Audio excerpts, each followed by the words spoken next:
malam mutane. A ce gari gaba ɗaya ba wani wannan shikenan kawai mun zama birai an kukkulle mu a cikin gida. Awa ni irin wannan al'amari gaba ɗaya ba son sanaki ba. Kawo kawai kai ka tsaye ko sallama ba. A gida. Kai malam gida lafiya amma garin babu wani abin nan wannan. Kai take bai samu da kake gina ta ki shiga. Lafiya? Ina magana waya ba caji ba wutan nefa a gari. Daya. Ruwa ma ga hinan yadda ka san koko aka yi koma yadda ka san gurgu. Kai dai ka bari. Haba da Allah ne ba. Akwai matsala. Wai shi mulkin nan ma wannan irin mulki ne mata. Kaga da farko an kukkulle mu a gidajen mu. Aha. An mai da mu birai. Ai gwara a ce mana gidan zuwa aka bude. Na faɗa maka ƙwarar birai fa. Ha ba mana. Da ɗan Najeriya yanzu ƙwarar biri. Wannan al'amari ni gaba ɗaya sai dai addu'a wallahi. Tuna dai. Allah sai dai kawai addu'a.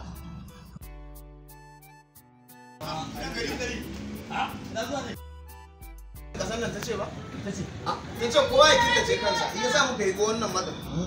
Muka killace ba ma'anan. Inda abin ya zama sai addu'a.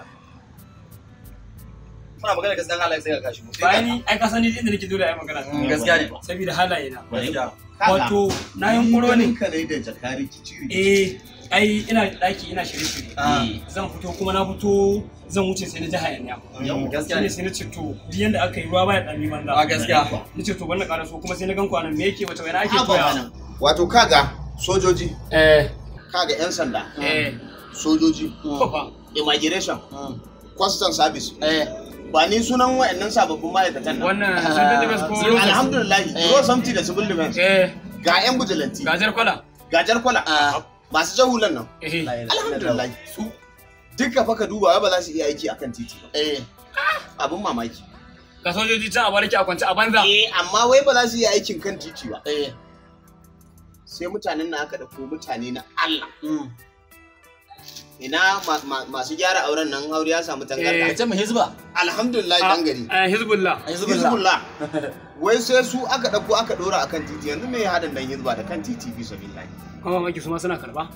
Ai abin da yafi ban mamaki kenan. He ga yan hizba ma suna karɓar cin hanci. To rayuwa. Wannan wace irin rayuwa ce?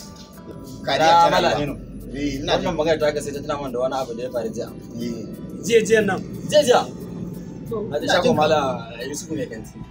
Dare zan tafi gida. Na tsaya na bakin titi kafin na samu abin hawa. Na jin ka. Wani bawan Allah wani yaro. Yaro ne ba karami idan ka ganshi dan takurare. Ina jin ka. Ya biyo wani wai. La ilaha illallah. Sai wani dan sanda ya zo ce mar makulli. Yaro ne tambaye shi me yake faruwa. Ina jin ka. Kai baka samu abin da kai ba? Yace ni ban sani ba. Yace to kai laifi. To ba. Kuma sai na ga waye gatan ka sai na ga uban da ya tsaya maka. Yace sai kake ga uban da ya tsaya min sai yace yace ba ni makulli na ce ba zan bayar ba. Ina baka labari fa. Ina jin ka. Yaron na ya dauko waya. Yana kira waya ko minti biyar ba ai ba sai ga wata zuƙeƙiyar kanwasa ta zo a wata mota. La ilaha illallah wata zuƙeƙiya. Gashi har gadan baya. Kai sai ka ce a India. Allah ilaha ai dana tana inda ce ma. Suke ina jin ka. Tana zuwa yaron ne yace ga wanda ya mare ni. Ya zagi umma. Tana daga hannu ta wanke shi da mari. Mari? Ke ta yarinya. Kenan aiki ya samu nan sanda. Wato wa shi kenan kai yanzu a Najeriya idan ba wani bane ba kai idan baka da wanda ya tsama da kai da banza duk wasu da ubansu da. Aminu. Magana ta kare. Ai kuma an zo gurin. Yusuf. Kun so samu gurin da yake mun kai. To ina jin kai dangare. Me wannan? Ya ranka da zakai dangare. Komai yana wani rayuwa ta da ne karanta yana cikin. Kana nufin takaddun makarantar ka ne nan cike da kaya. Sakandiri. Da su. Abin nan ai ka san ni daga tawasan kasan nan na fara. Na je na iya Rasulullahi. Na zo na yi firamare, na yi sakandiri, na yi nursery, na yi wannan ya masu nuna ta gaban. Duk na yi komai bana kammala takardun suna nan. Dan haka ni aikin da nake nema yanzu ni wanda ya fi kowanne kwari wanda ya fi komai kwalfini a Najeriya.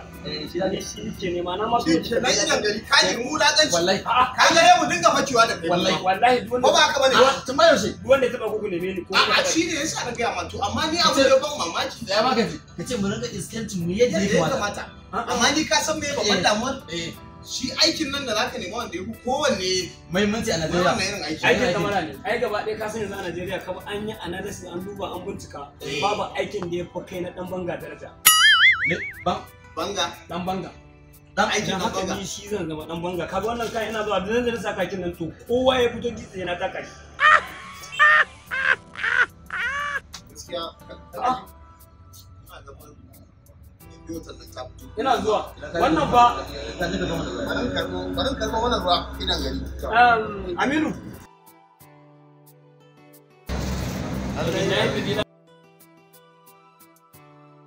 Akwai wani shi ma da yake min wani gani shi ma zan da mataki a kansa. Bisa raki, ka san bisa raki? Na san shi. Wato wani gani yake mun zan da mataki a kansa.